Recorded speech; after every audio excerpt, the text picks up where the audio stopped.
it was your grandmother who had a particularly huge influence on you, Brenda. Yeah, my grandmother was everything to me. She was a strong lady. She was a formidable woman.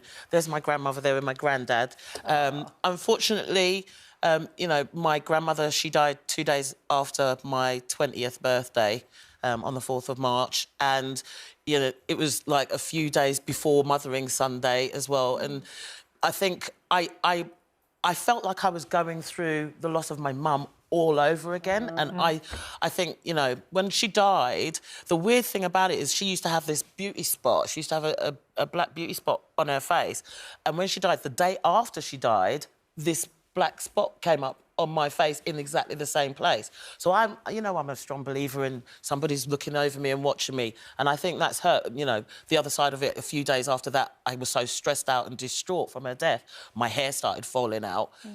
So, you know, that's the impact that she had on me. But I'm really glad. She was such a highly respected woman. And, you know, I remember on church on Sunday, she'd make coconut drops and peanut cake and take it, and we'd sell it after church and everything. And we spent, it was all the time since my parents died up until 18, 19, we were literally every day together. And her picture still hangs. Her picture she is the cornerstone of our house, and her picture is in the house, and everybody comes in, and we always still talk so fondly of Granny. She's everything to me, everything. But it's so special to have that relationship, isn't it, Janet? Even just with one of the grandparents. It's that link to your own history. Yeah, because I had a Welsh granny, my mother's mother. My Welsh grandfather had died a long time before.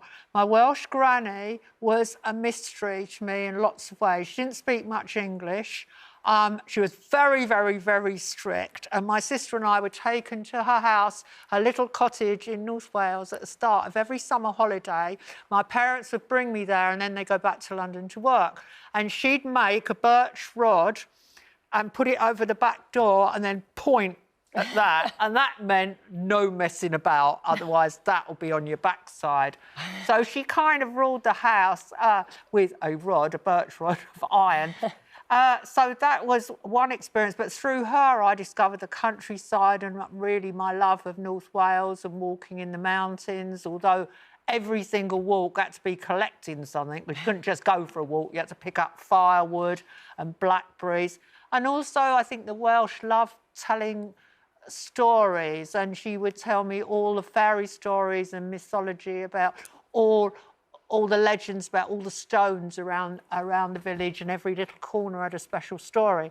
But my real close grandparent was my father's father. Now, my father was a misery, as I've said many times on the show, a bit like my mum, not a very emotional bloke, very buttoned up and, you know, very, I think, suffering the effects of being involved in the war.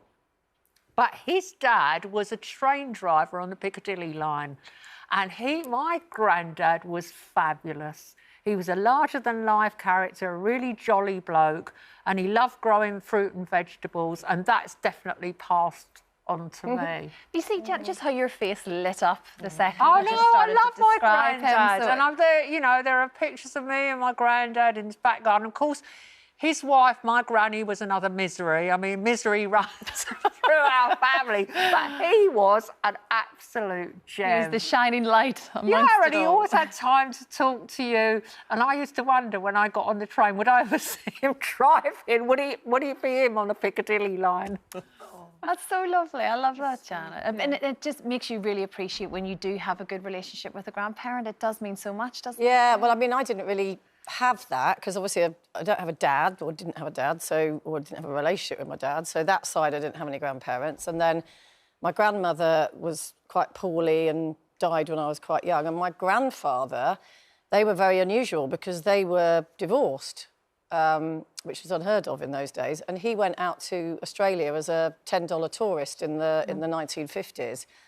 And he lived this quite sort of nomadic lifestyle. So I would go to Australia, like 2 or 3 times over a period of about 10 years. And I'd have this sort of very concentrated sort of 6 weeks with him, travelling around. And Fabulous. he was a piano tuner. Great. And he had the contract for the Australian government. And he had a little plane, And in those days, they had all the Aboriginal missions on the little islands off the Northern Territories. And he used to fly his little plane over there, tune the piano at the mission, and I'd be there with him and be playing with all the kids. And I had the most amazing experience. So it wasn't like a conventional grandparent, but but that sort of thing of, you know, staying at their house and all that sort of, I've never had that. And so it's really important to me, you know, my mum has that with my kids, because I think the grandparent role is really, really important. Which is why your mum still has a very close link with your children. And you know, you're very close. I know, I was very lucky. Yeah. Sadly, I lost my grandparents when I was quite young. They're all gone by the age of 10, 11. And I just only wish that I had them when I was that bit older. I would love to have been able to drive, because they all lived about a 2-hour drive away, which was like the other side of the world back then. And I just wish I had had my license and had a bit of my own money where I could have spoilt them. I really wish I could have done that, because it means they were wonderful grandparents and very loving to us. And there was one day, it was just, again, like you talk about the little mark on your cheek. And I was like, look, it was in a market and it was all these black and white photographs. And I found this photograph of an old street in Enniskillen back home. And it turns out that in the bottom left-hand corner, that's my grandfather's butcher shop. And it's Blakely and Sonia. It's very difficult to make out there on camera, but that actually was my grandfather's butcher shop all those years ago. And again, a random market that I wasn't even meant to go to. Yeah. And those little things, That's a sign, that was girl. just meant to be, wasn't it? So yeah, it's lovely, and you're very lucky if you have that link with grandparents.